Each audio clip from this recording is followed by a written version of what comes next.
For the past few months, I've been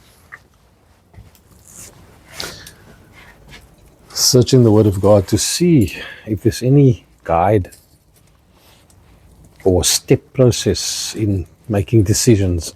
We live in a crazy world out there.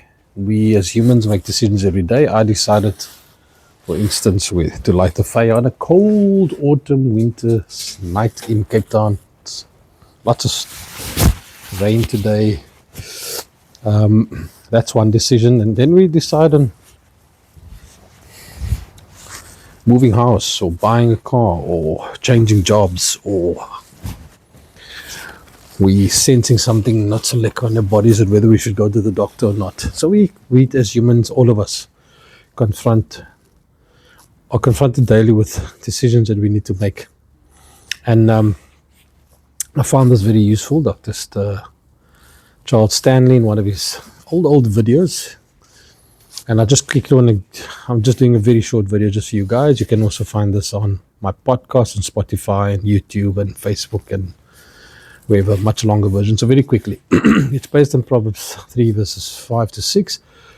And short version, trust in the Lord with all your heart and do not rely on your own understanding. So it's not steps, it's biblical guidelines. Number one is trust, repent, surrender, wait, pressure, pray, scripture, peace, providence.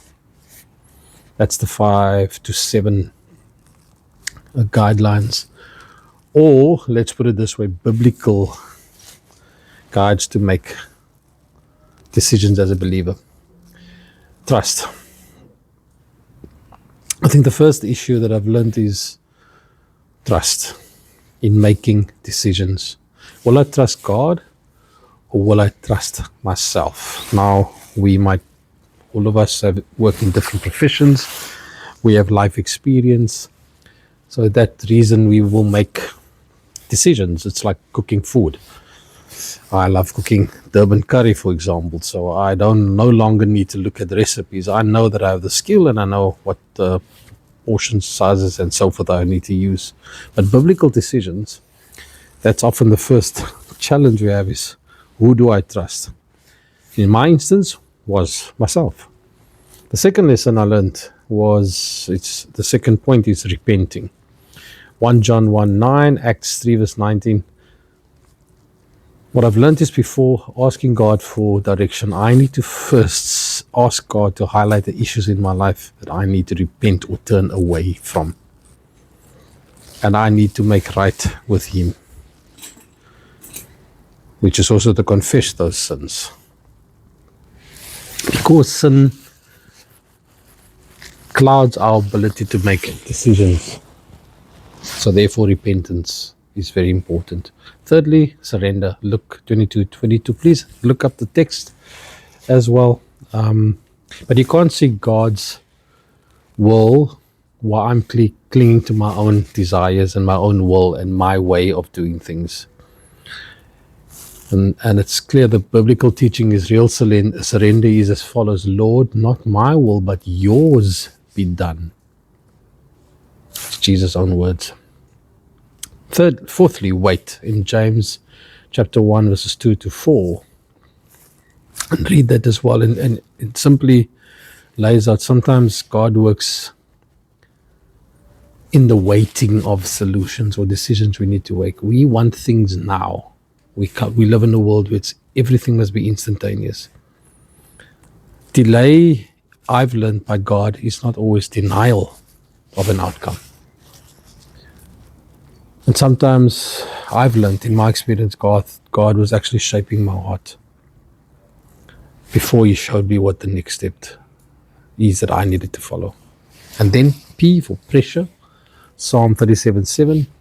Fear and panic and pressure are very bad reasons to make decisions. I'm worried, I'm panicking because I need an answer, and with potential pressure. And sometimes, I work in the credit business, and people are under pressure to get loans, and you need to speed up the credit decision-making process. So those are three things that shouldn't be factored in when you're making biblical decisions. A rushed heart usually wants relief more than obedience. I want it now versus being obedient to God. Then prayer. James 1 verse 5, and also go and read Philippians chapter 4 verses 6 to 7. Scripture here teaches us to ask God for wisdom. Prayer is not a formality, my friends. Prayer is dependence on God. It's not, God, I've prayed so many times a day, therefore you need to answer.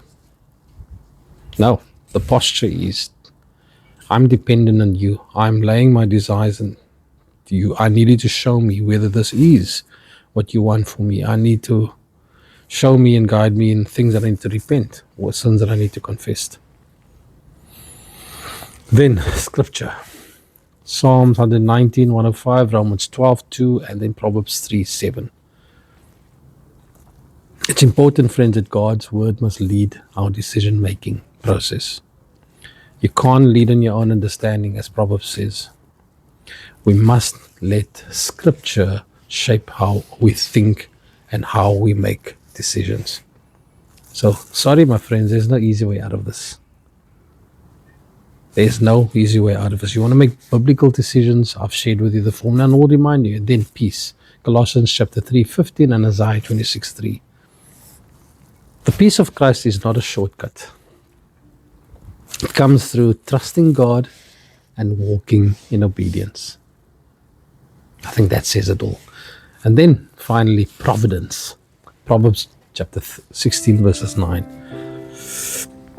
I can make all the wise plans. I can rely on all of my skills. I can rely on my own so-called wisdom. But I must still trust God with the outcome. The Lord, if we are truly believers, determines the steps we take.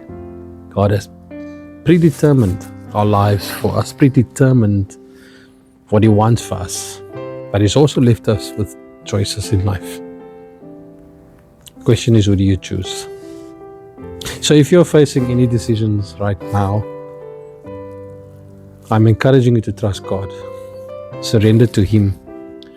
Ask Him for wisdom. And let Scripture lead you and walk in the peace of Christ. My friends, I hope that was helpful. Let it be an encouragement to you on how to make biblical decisions.